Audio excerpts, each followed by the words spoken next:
Morning and welcome to the Ventura Center for Spiritual Living. I'm Reverend Bonnie Rose. It is so great to have you here in person and also online. I'm going to go ahead right away and pass the word to our board president, Lonnie Cassidy. Good morning, everyone. Oh, we're multiplying in miraculous ways. So we just have a fun morning this morning, like always. I loved Peter's anchoring prayer before we got started, and I just invite us all to think about the miracles that have happened just in this morning and getting us here and preparing us for this amazing message. Welcome and enjoy. Thank you, Lonnie.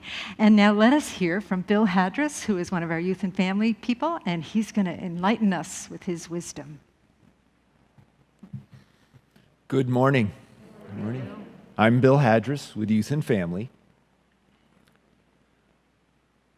Within each one of us is a grand masterpiece. It is the template in which we were born.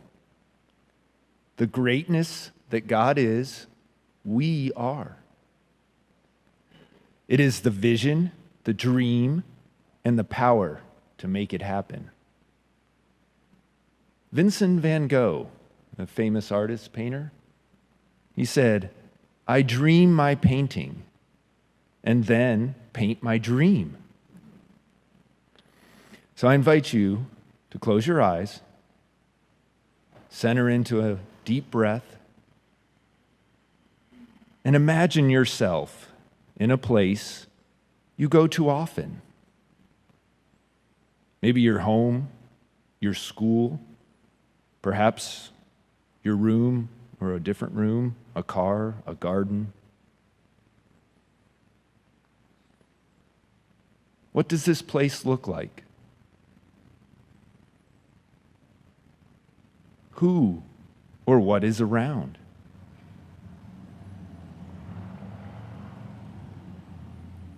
What are they doing?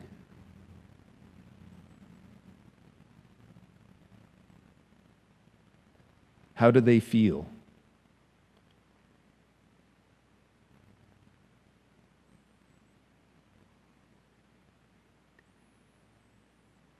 Now, let's clear that away and move outside of what you know, and let's dream within. Ask yourself, what does the masterpiece of my life look like?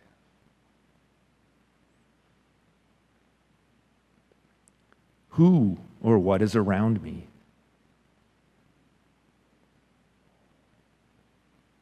What am I doing in this masterpiece? How do I feel?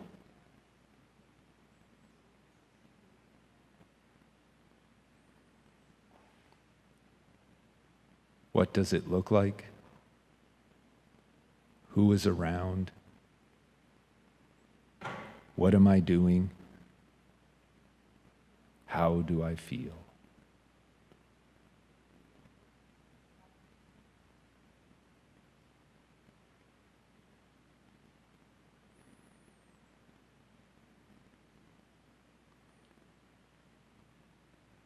When ready, you can gently open your eyes. I invite you to draw, paint, write, maybe put this in a spreadsheet later, or try it again when you want to do something or be creative or want to create. So I invite you to repeat after me. Within me is a grand masterpiece. Within me is a grand masterpiece. And so it is. And so it is. An invocation transcribed from a lecture by Rupert Spira.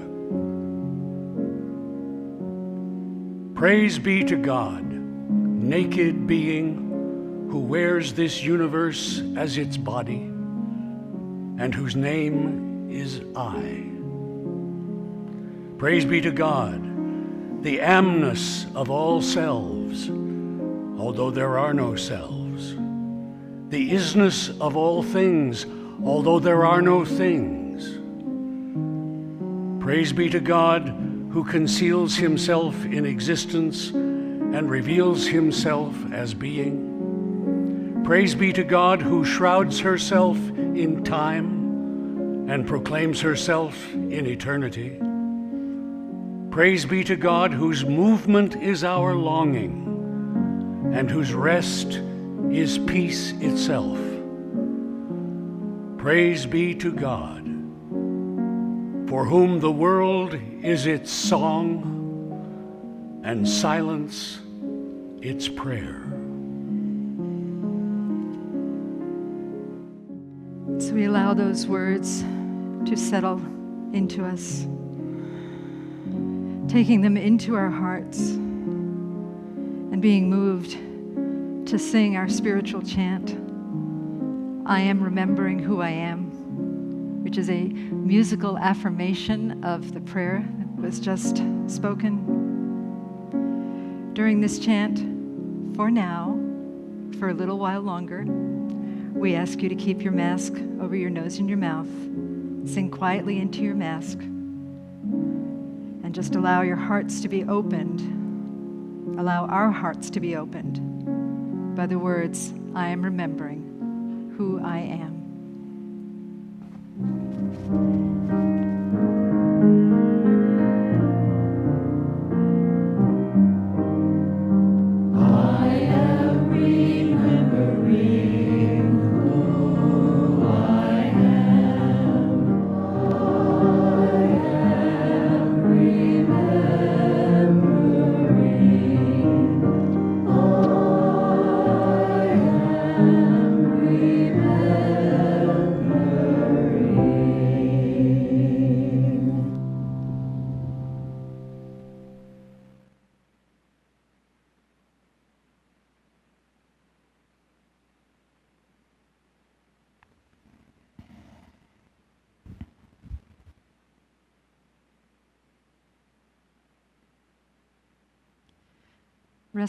Resting in the mystery of I am, we breathe in deeply.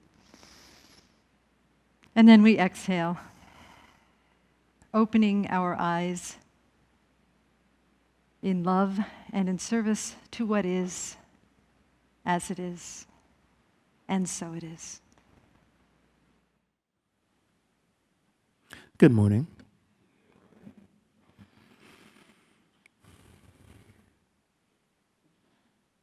I seem to be caught in a little bit of a conundrum. By a show of hands, number one or number two? Number one? I have two songs in mind. Number one. Number two.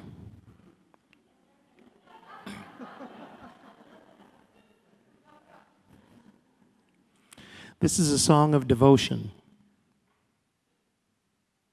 A song recognizing that the living one is in everything and in each of us. This song is called, well, it's a bit personal. It's called My One.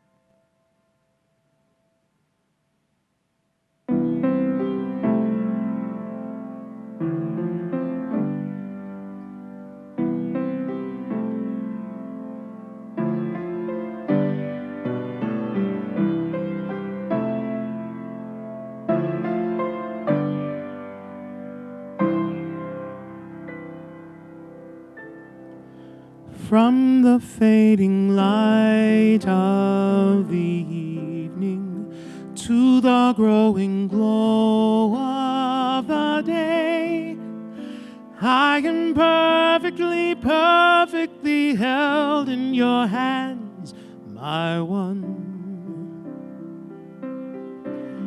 And as the sun ascends in its glory and in beauty gives its rays, I stay surrounded. For in you I live, move, have my being. Do I love you, my one? I do. There There is none to love but you. There is nothing that can undo my love for you, my one.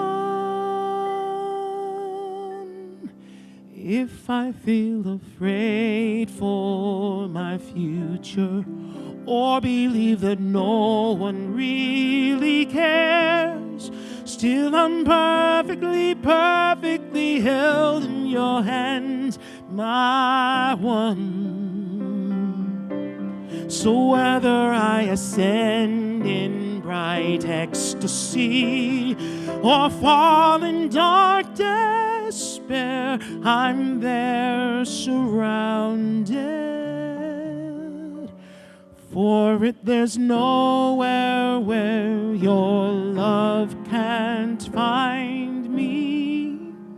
Do I love you, my one, I do.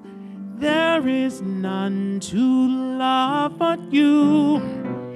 There is nothing that can undo my love for you, my one, my one. Baruch atah Adonai, my one. Blessed are you, all living one, my one. There is nothing else to love from below to above, my one. Hear all of creation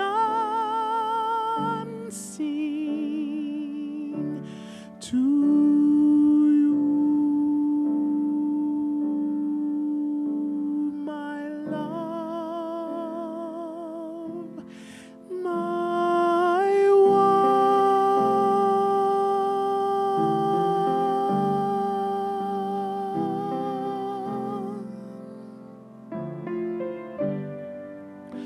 do I love you, my one, I do. There is none to love but you. There is nothing that can undo my love for you, my one.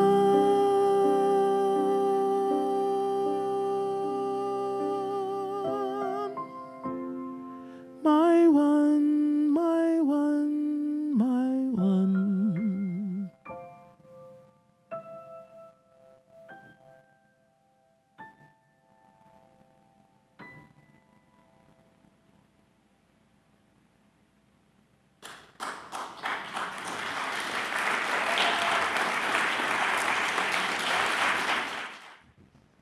Okay, first question, how do you do that?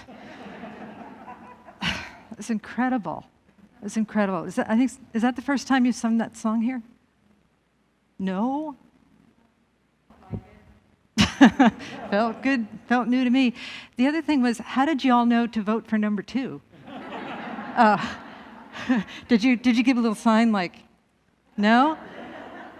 Because that was perfect. Good point. Did you hear what she said? She said there is no 2, meaning there is only 1. Woohoo! So here's the next question. If we had voted for number 1, would you have sung that one? I do not wish to speculate.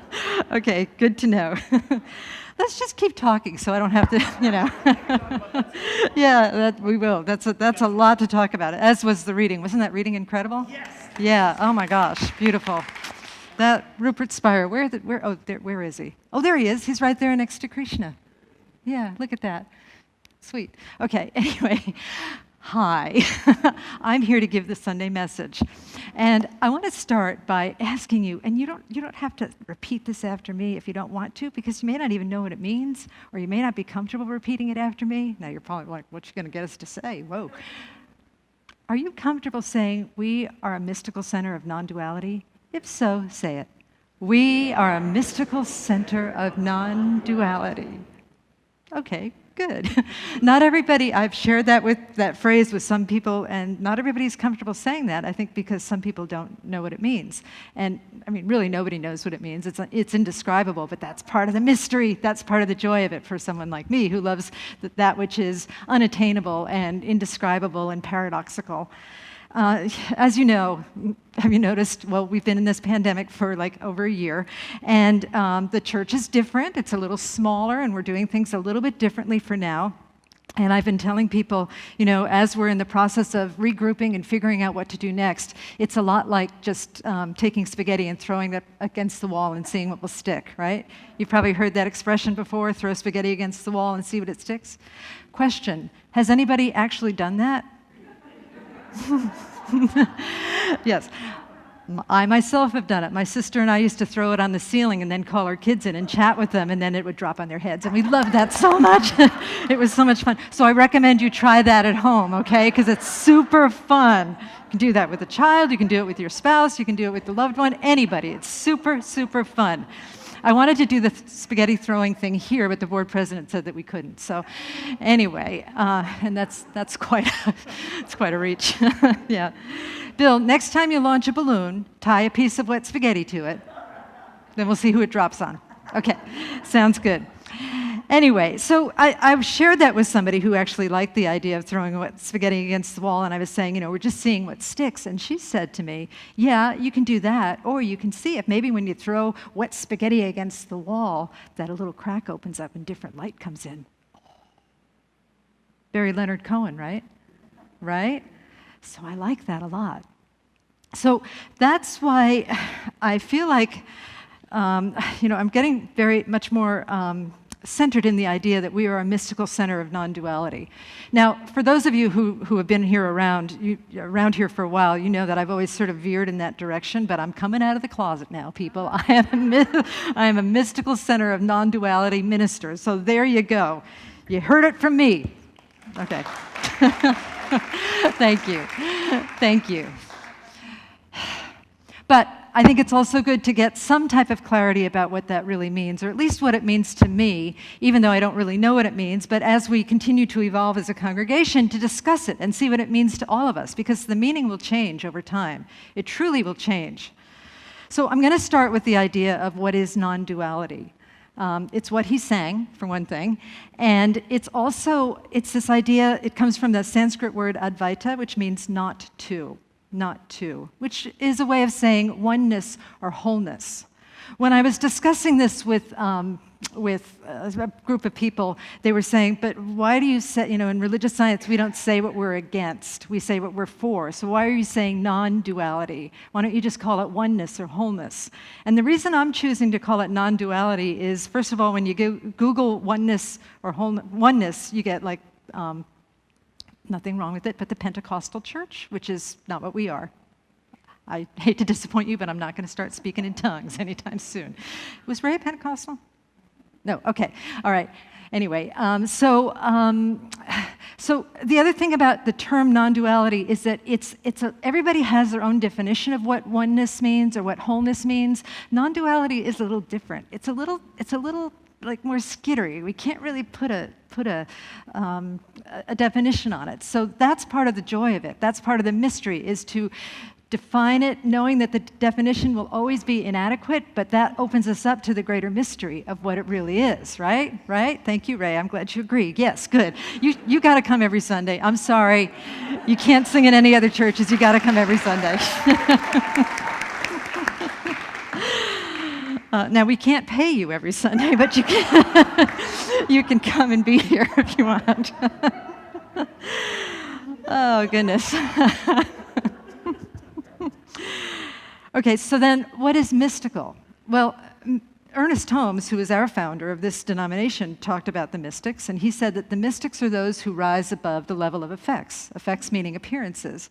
I would also harbor to say that he could have also said that a mystic rises above cause and effect both. That there is a place where cause and effect are one, and a mystic is up there. A mystic up there or down there that's deciding which is up and which is down. But a mystic is in the area of the place where there is no cause and effect. You know, and then somebody who is a person who is engaged in a mystical center of non-duality, our work is to identify with that. Our work is to identify with that place of oneness and wholeness, with that place where there is only one, there is not two, but there is only one of us here, that Christ is another name for everything, to identify with that and to live like that truth is true, and also to rise above the level of effects or appearances, to know that whatever we see, whatever we feel, whatever we hear, that is not exactly what reality is. It might be important, it might be, you know, if we feel something, it might be important, but we are much more than our feelings. We are much more than our thoughts. We are the oneness that infuses and embodies everything. To quote Ernest Holmes, I'm going to actually read something that he wrote on one of his more mystical talks, which is Sermon by the Sea, which he wrote at the end of his life. And he wrote, "Find me one person who no longer has any fear of the universe or of God or of humanity or of anything else, and you will have brought to me someone in whose presence we may sit, and fear shall vanish as clouds before the sunlight." Yes. "Find me someone who has redeemed his own soul, and he shall become my redeemer. Find me someone who has given all that he has in love without morbidity, and I will have found the lover of my soul. Is not this true? Why? Because he will have revealed to me the nature of God and proved to me the possibility of all human souls." Yes, amen, right? Okay, so Ray's not the only one. Can I hear an amen, please? Amen. Okay, thank you. Thank you. Got to keep him company over here so he keeps coming back every week, right? Yeah, without pay, okay. So that's what we're after. That's what we're looking for, is to be that place. And boy, if we can start to massage that energy and to really embody it and to really know it and to really trust it and to, again, live like the truth of what I just read, what I'm saying is true. Can you imagine how many lives will change, how many hearts will open, that there will be this bright light coming from this little spiritual vortex here in crazy downtown Ventura? You know, it's just, it's amazing to me that we can do it. But there is a catch. There's a catch. Oh. And we love a catch. We love a catch, right? Because it gives us something to climb over. So we're going to learn about climbing over the catch. All right. You love a catch. Yes. You love a cat too, right? Okay. We love a catch. Okay. So let me go on a little odd segue here, and it'll make sense in a minute. So if you have a smartphone, think of your smartphone. And make sure it's on vibrate mode, by the way. If you don't have a smartphone, think of somebody else's smartphone. And you know, the other day I was getting in the car to drive my dogs to take a hike, and I pressed the wrong app, something that I wanted to listen to, and in pressing the wrong app and then going to the right app, Audible, I realized how amazing a smartphone is. It is this portal. What? Oh, somebody's phone went off? Oh my gosh, I love it. Oh, God has a sense of humor. Okay. I love it. Thank you. The smartphone is saying, yes, thank you for noticing. Thank you for noticing. But it's this portal to this vastness that we have access to, which is like God, you know? Now I want you to think about, if you're old enough, some of you are not old enough, but to think about the phone of your childhood. Rotary dial, anybody? Yeah, rotary dial? Yeah, oh, he's doing these. No, you gotta be kidding me. He's not kidding me. Oh my gosh. Oh, I thought you were only, you know, are you like 100? I mean, seriously, how old are you? But, you know, you think about what your smartphone can do and what your rotary dial phone can do. And somebody who doesn't know the difference, doesn't know that phones have evolved, you say, okay, go to your phone and read a book. And the person goes to their rotary dial phone and it's like, what? I can't do that. That's kind of how consciousness is with non-duality. It's like the ego doesn't quite have the equipment or the software to reach into that place to know that there is so much more for us and that there is so much grace coming for us and that is already arrived for us. So because we don't really know, we impose the constrictions, the limits of the ego onto spirituality, and then we say that that's true, but it isn't. Question again. Has anybody ever been part of a religion that has perhaps put some impositions, egoic impositions, on the nature of vast, infinite, omnipresent good? Okay. Maybe one or two of us, yeah. Yeah. And honestly, I've encountered this, but I haven't had trauma from it, so forgive me if I'm a little, what's the word? Cavalier about this. But one of the things, just there's so many examples, but one of the things that came up for me was in terms of Islam, where jihad is supposed to be an inner journey. It's an inner slaying of the demons that get in our ways, and it's been externalized to slay infidels. So jihad is not what what it appears to be in a small sect of people that practice Islam. In Christianity, that's the religion I know the best, and there are a lot of things, a lot of sort of moral impositions on Christianity that don't necessarily need to be there if we're looking at the Gospels through the lens of absolute reality, or if we're looking at the Gospels through the lens of mystical non-dualism.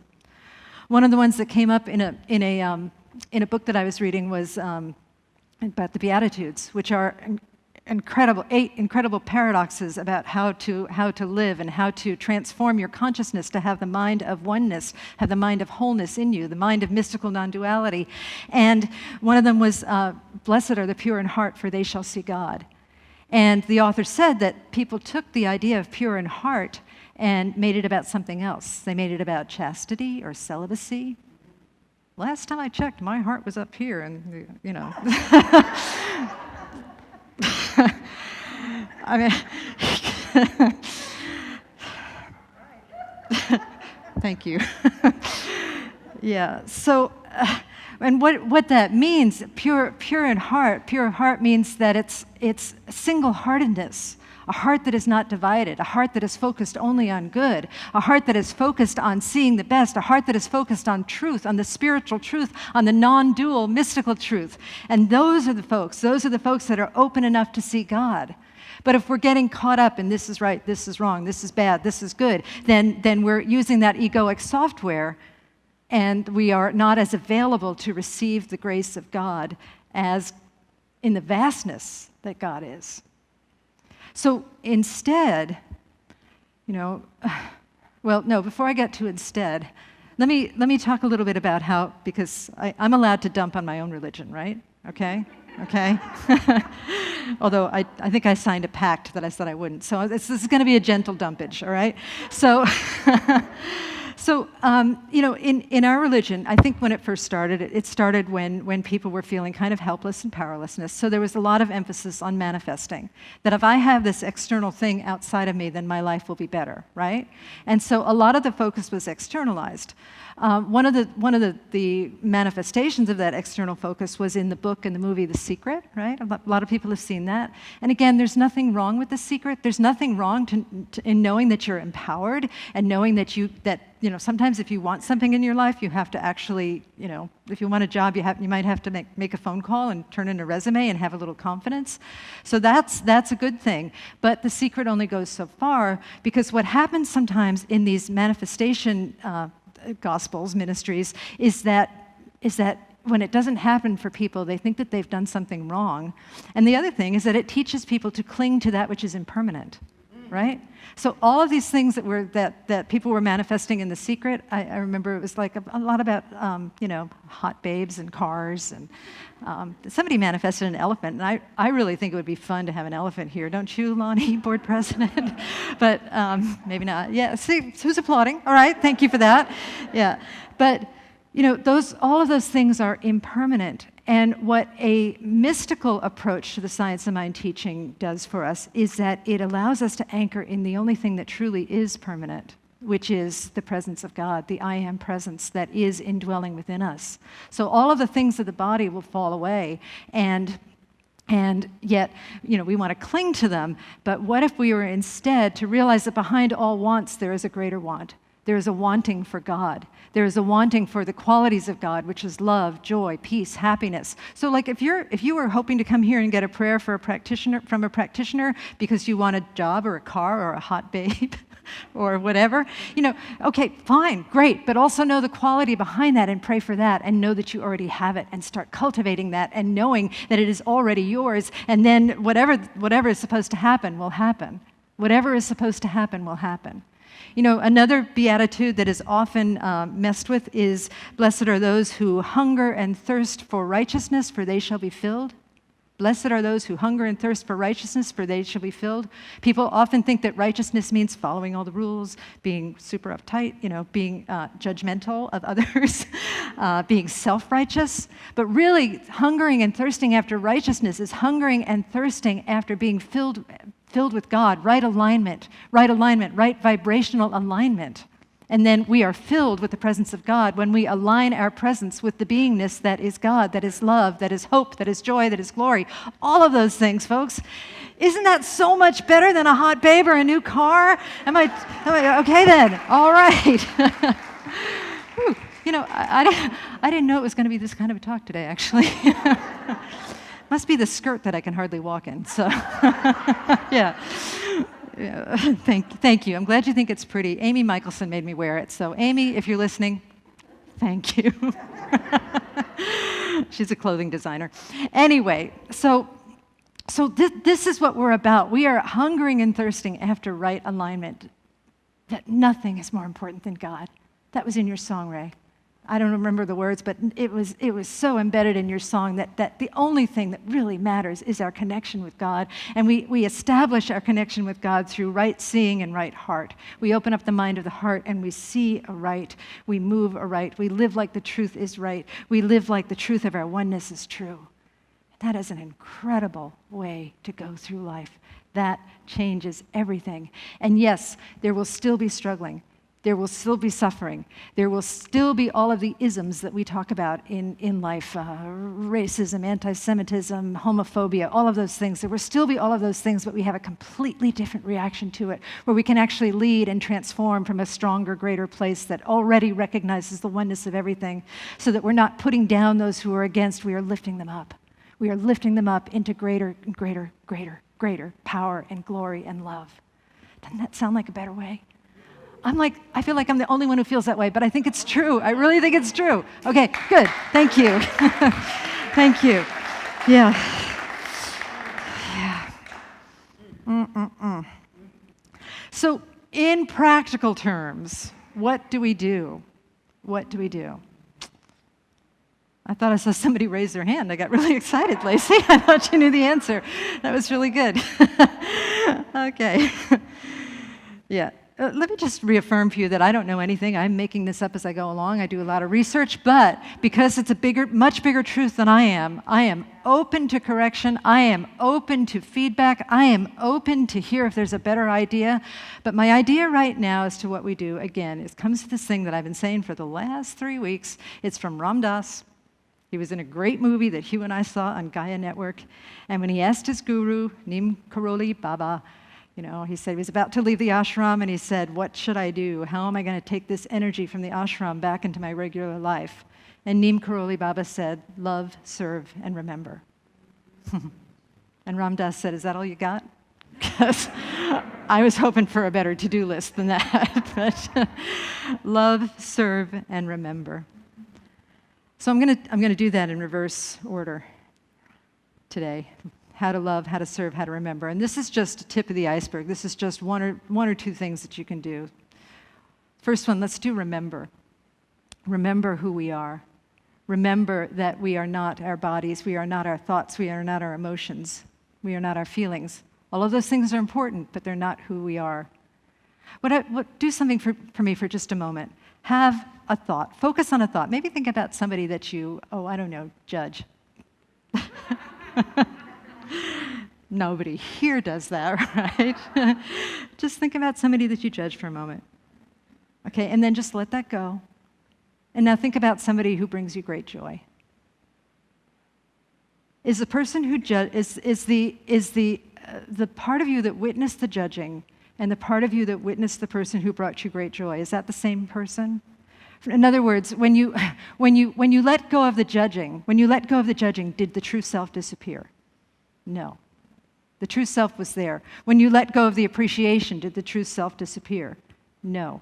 The true self is that blank screen upon which all of these things arise. So the true self can witness your judgment, it can witness your denial, it can witness your getting in your own way, it can witness all of that, and then just make a choice about it. I was talking with Hugh, and also I read this in a book recently about a George Gurdjieff practice, where in the Gurdjieff school that Hugh was in, they'd be in the middle of something, and whoever was given the power to do this would say, stop. And the whole room would have to freeze. And Hugh said sometimes people were like, well, I can't do it in the skirt, but in strange positions for whatever reason, and they would have to freeze. And they would have to freeze, and they would have to stop and say, what am I thinking? What's going on in my thoughts? What's happening right within me right now? I'm doing it now. And then once you see what it is, you can make a choice about it. But you can know that the thought and the feeling or whatever it is not the true self. That it's something that's passing through the river of thoughts or the river of feelings. You can certainly choose to attach to it if you want.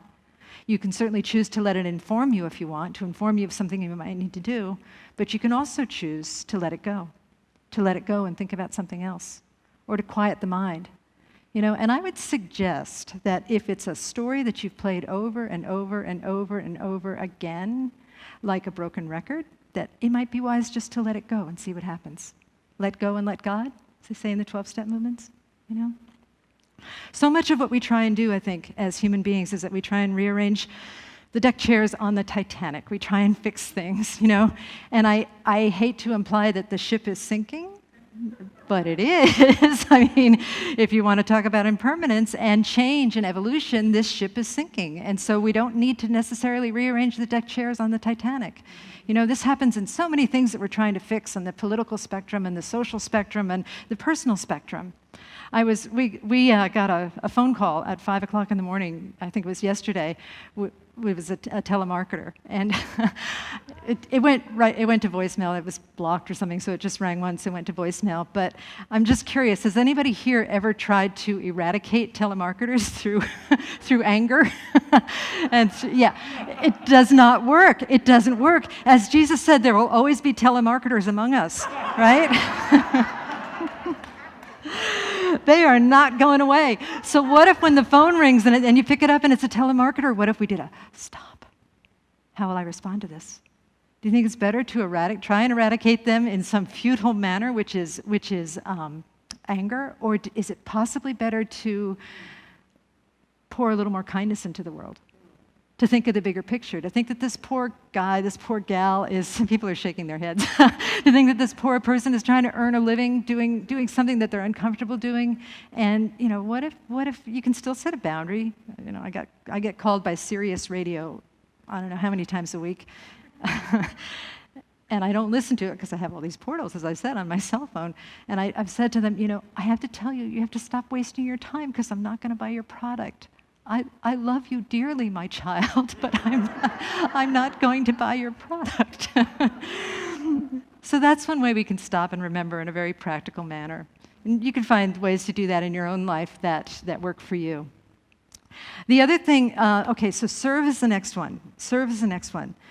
To serve, it doesn't mean that you need to join the Peace Corps, or that you need to volunteer for 20 hours a week. Although if you're willing, please talk to me after the service, because we could use some help sometimes. But service is how you are in the present moment, asking what can I give to this moment versus what can I get from this moment. As many of you may have read in our newsletter, we are doing the great puzzle and book giveaway today. I'm not sure that it's great. It might be slim pickings in there. But my suggestion to all of us is that when you cross through those doors to see if there are puzzles or books or whatever, there's a little food back there, not much. If there's something that you would like to take home with you, go ahead and take it. But also while you're back there, we didn't enlist any volunteers for this project, because I told the people that were wanting to enlist volunteers, I'm going to tell the whole congregation they're serving. They're the volunteers.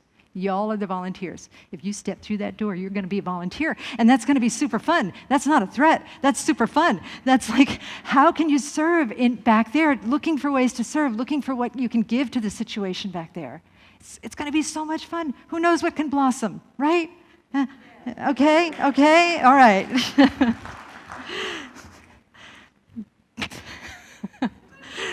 Like, right? Yeah.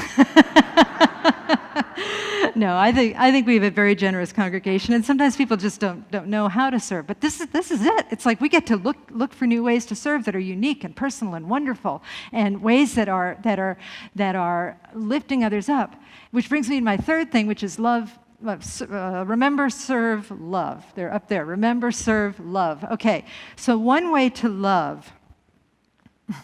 We so often look for what is wrong in life, right? We so often look for what is wrong in people. It grabs our attention. We can't help it. Our brains are made that way, right? We have a negativity bias built into our brains. But we can also transcend and transform that bias by looking instead for what we love or what we appreciate. So one way, when you're back in there serving, volunteering at our great sort of book giveaway, a great book and puzzle giveaway. Didn't you all read any books or do any puzzles during the pandemic? I did like 50 puzzles, man. Anyway. So when you're back there, how about you appreciate? What if you appreciate the person who's standing next to you? Say, wow, I like that mask. It looks really good on you, Bernie. I like your mask. Look at her mask. Wow, that's beautiful. Show up and stand up and show him your mask, Molly. Yeah. You got like a little red satin mask. Show everybody. That's so pretty. Look at that. All right. See? Now, that was either appreciation or humiliation. I'm not sure. You can tell me after the service. But just things like that, just little things that shift the energy, that shift the vibration. Remember before when I said when we hunger and thirst after righteousness? That is a way of hungering and thirsting after righteousness. Not in a big old biblical, you're going to go to hell if you mess up way, but a way of moving into greater love and greater appreciation where the kingdom of heaven is at hand, right? The kingdom of heaven is here right now, and it's expressing itself through you. How about that, people? Don't you like that? Yeah. All right. Okay. Good. So another thing about appreciation is that it's becoming so important in this spiritual center, in the new Spaghetti Against the Wall Spiritual Center. And by the way, if we want to change the name, I'm open to that possibility. Spaghetti Against. We are actually appointing a minister of appreciation. Now, thank you. Now, there was some conversation about the word minister. Does it sound too, snooty? But the person who wanted to do it, the person that I appointed, said that she is a big Harry Potter fan. And there's a minister of this in Harry Potter, a minister of that, a minister of education, and probably a minister of magic. I don't know. I've never seen the show, but whatever. Anyway, I am going to dedicate the flowers and announce our new minister of appreciation. The flowers today are dedicated to Lady Bernie Austin.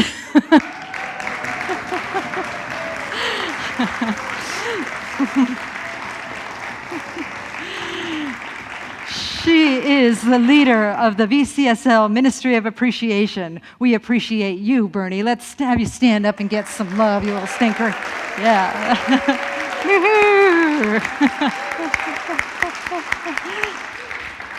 If you would like to serve on the Ministry of Appreciation, please see Bernie after class. And the other thing, Bernie already, the reason that I appointed her that position is that she is an appreciating maniac on Facebook for years. How many years now? Yeah, she doesn't even know it's been so many years. 10? Wow. 10 years she puts down a bunch of stuff that she's appreciated during the day. Every day, right? Every day, yeah. So she's our Minister of Appreciation. Deal with it, people. Sign up. Yeah. One more thing.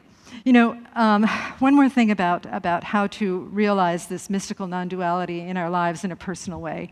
And that is to realize that this teaching and all deep mystical teachings are not only about self-improvement or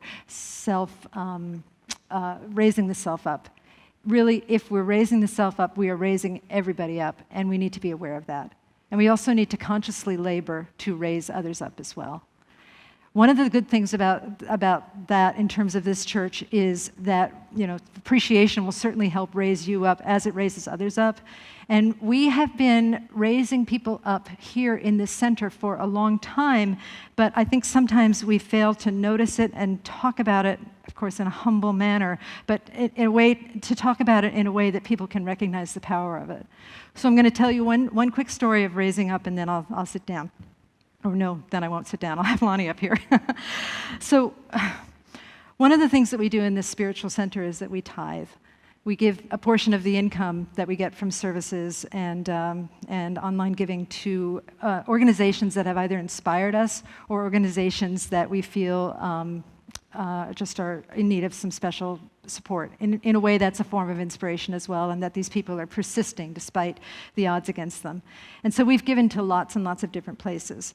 But last quarter, there was some violence against the Sikh community up in Indiana. I believe there was a shooting, and a bunch of Sikh people were killed. And Sikhism is a beautiful religion. I listen to Sikh chants all the time at home, and have many friends who are in that religion. And so we tithe to the Sikh community here in Ventura, the Gurdwara that's just up on Loma Vista. And we gave the money freely, no expectation of anything. We gave it away. And then just recently, I got an email from the leaders of that community, the song leader and also the president of the Gurdwara. And they shared with me how much that gift meant to them, in that they have been the target of violence because people think that they wear turbans, the men wear turbans, and people think that they're Muslim and that they're terrorists, and so people will commit acts of violence against them. And they just were so honored that we had thought of them and that we had given them this money. But it was more than the money. It was the letter that we wrote to them. The letter that we wrote to them saying, we bless all paths to God. We are so sorry that this happened to you. Please let us know if we can support you in any way, but here's a small token of our appreciation. And when they wrote back, they said that they were so happy to receive it and to know that they were loved. And they also said, we hope that this is the beginning of a great friendship.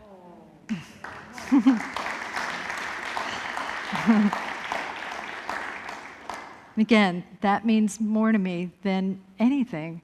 And I just think of the possibilities of being friends with the Sikh community. I'm thinking about a field trip. It's just down the street. We go there, we sing a kirtan service with them once they're open, which they're not yet because of the whole singing restriction. But the Sikh community is really known for public service, for helping others. And what if we could do a shared community outreach thing with them?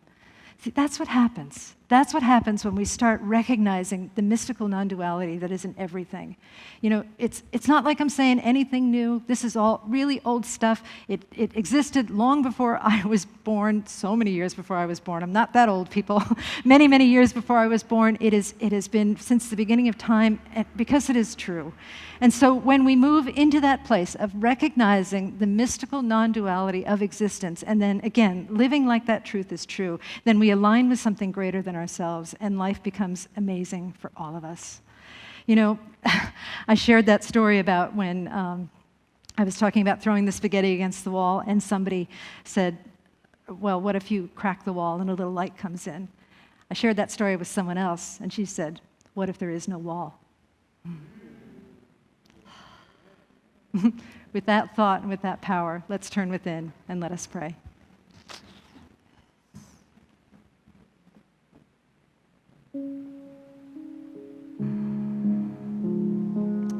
So just feeling so blessed to know the oneness of spirit, to know the power and the presence of the living God, that power, that love, that is truth itself, that is truth beyond truth, truth beyond my understanding, our understanding, but we open to receive it. And we know that our lives are portals of truth, that everything that happens is an opportunity to go deeper into truth, to go deeper into awareness, to move from the limited to the limitless. And for this, we are so very grateful. And so I unify with this gratitude, with this grace, with this knowing that is unknowing. I unify with this mystical oneness, this wholeness that is the truth of who all of us are. And I allow it to move through me, move through us in a very personal and specific way, to lift our hearts, to open our hearts, to be these specific vessels for our own embodiment and expression of truth.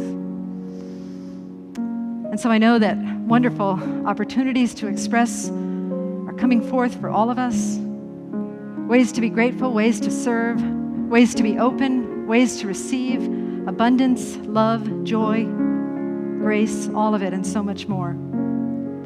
I am so grateful for the transformation that I know has occurred here today through our community, through our spiritual work together, through all of us contributing in our own unique ways, even by our presence and our thoughts. It's all coming from the same source, and we have massaged that source and opened up a portal, a vortex of greater understanding through our choice to be together. And so I'm just so very grateful for all of this. I bless this spiritual center. I bless all paths to God, churches, synagogues, temples, mosques, ashrams, all of them, for all of them are a blessing. And with a heart that is so filled with blessedness, I say, thank you, Spirit, thank you, love, thank you, mystery. And I release these words, and together we say, and so it is. Thank you. So grateful, so grateful. I am so grateful to be here today because I love this community and I love playing with the cats. And we got one cat today. Yay! Yeah. This is a song. This is a song about the wonderful opportunities we have in every situation to love, serve, and remember.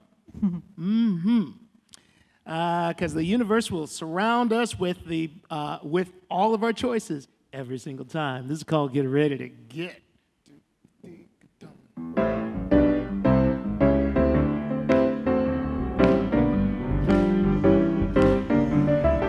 Well, you got the right to be happy. You got the right to feel blue. You got the right to keep on pushing. Oh, don't go through no changes you don't want to. If you're gonna ask for more, get ready to get. See, some people say what they don't like, and then they live with what they don't like. Well, once they've lived with what they don't like, child, all they want to do is talk about what they don't like. But if you're gonna ask for more, get ready to get. Well, get ready. When you say the word, get ready, 'cause the universe is heard. If you say it and you believe that it's true, God can't help it but to do it through you. See, what it is what you say, and what you say has got to be.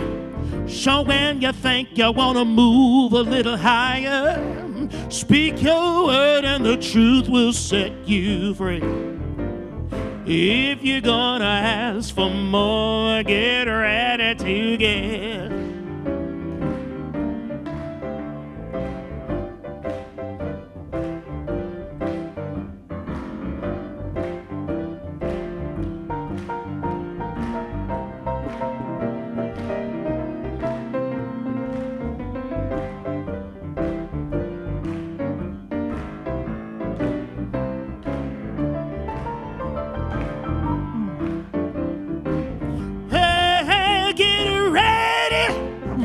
Say the word, get ready, 'cause the universe is heard. If you say it and you believe that it's true, God can't help it but to do with you. See, what it is what you say, and what you say surely got to be. So if you think you want to move a little higher, just speak your word and the truth will set you free. If you're gonna ask for more, if you're gonna ask for more, if you're gonna ask for more, Mama, get ready to get full. Yeah, yeah, yeah, yeah, yeah, yeah, yeah, yeah, yeah. Hey, yeah.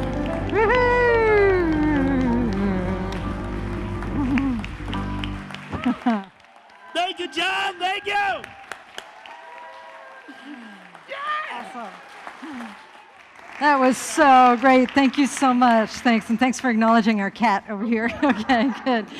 Good. Okay, so we've got some stuff coming up. These are announcements. 5 Gifts for an Abundant Life class is happening starting this Tuesday, so be sure to register online for that. It's on our website, so just go ahead and click on the website, www.VenturaCSL.org.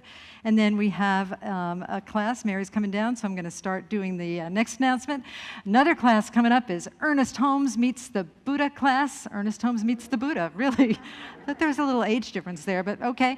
Anyway, it's 5 Thursdays, July 29th, and that's starting on July 29th, and that's on Zoom. It's for 5 weeks, and that's facilitated by Mary and David. And then Mary's going to tell us about her eating addiction class. Hi, my name is Mary. No, sorry.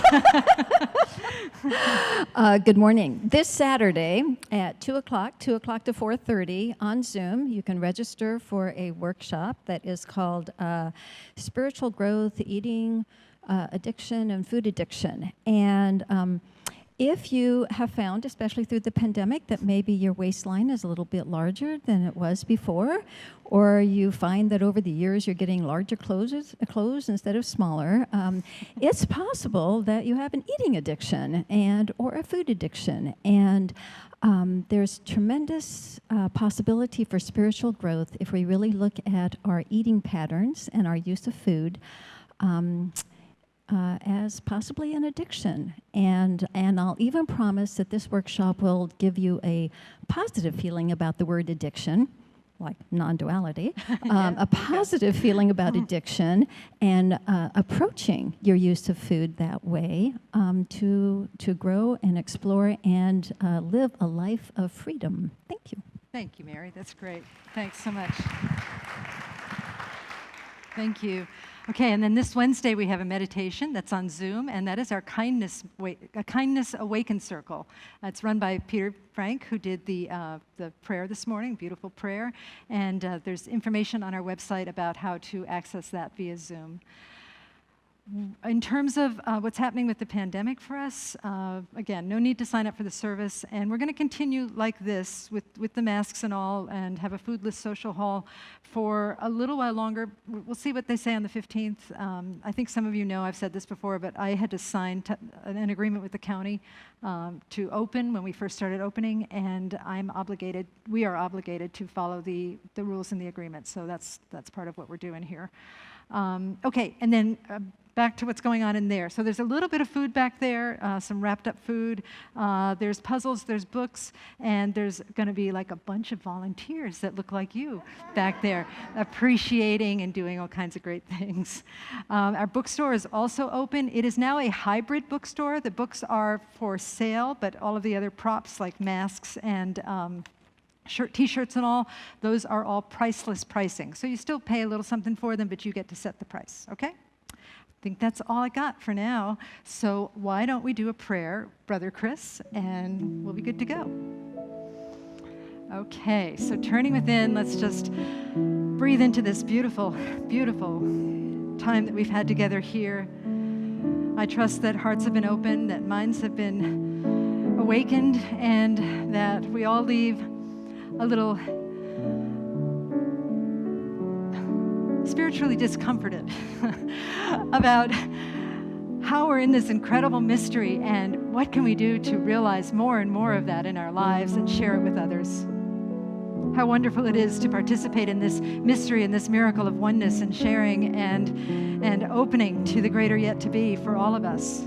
Not only for all of us here as individuals, but for all of us as a community and for our community at large and for the entire world and the entire universe. I want to say yes to that. I want to say yes to that and make it my own, and I hope everybody here does too. And so with a gigantic yes in our hearts, let us just say, thank you so much, Spirit. Thank you, love. And let us release these words into the divine mystery as together we say yes.